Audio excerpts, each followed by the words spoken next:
ये बहुत ही महत्वपूर्ण प्रश्न है जो बोर्ड परीक्षा में कई बार पूछा जा चुका है।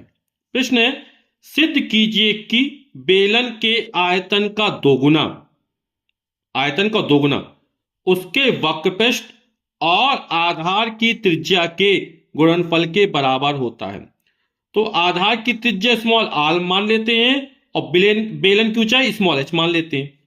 तो माना कि बेलन के आधार की त्रिज्या स्मॉल आर तथा ऊंचाई स्मॉल एच है। तो हम पहले बेलन के आयतन और उसके वक्रपृष्ठ का सूत्र लिख देते हैं। ठीक है, तो बेलन का आयतन, इसका सूत्र क्या होता है?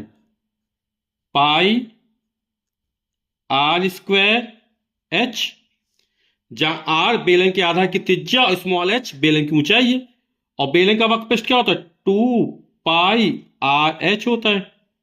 ठीक, हमसे क्या कह रहा है?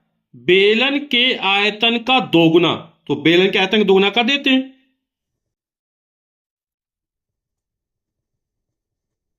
तो बेलन के आयतन का दुगना यानी 2 गुणा बेलन का आयतन, तो कितना हो जाएगा? 2, और बेलन का आयतन कितना है? पाई आर स्क्वायर एच।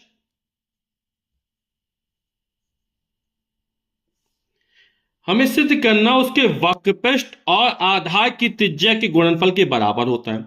इसको हल कर लेते हैं। तो इसको क्या लिख सकते हैं?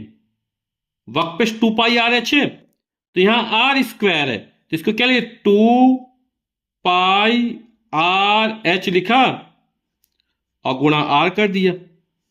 आर गुणा आर, आर स्क्वायर हो जाएगा ना। तो ये 2 पाई आर एच हो गया गुणा आर। 2 पाई आर एच क्या है? बेलन का वक्रपृष्ठ है, तो बराबर बेलन का वक्रपृष्ठ, और आर क्या है? आधार की त्रिज्या गुणा आधार की त्रिज्या। और यही हमें सिद्ध करना था।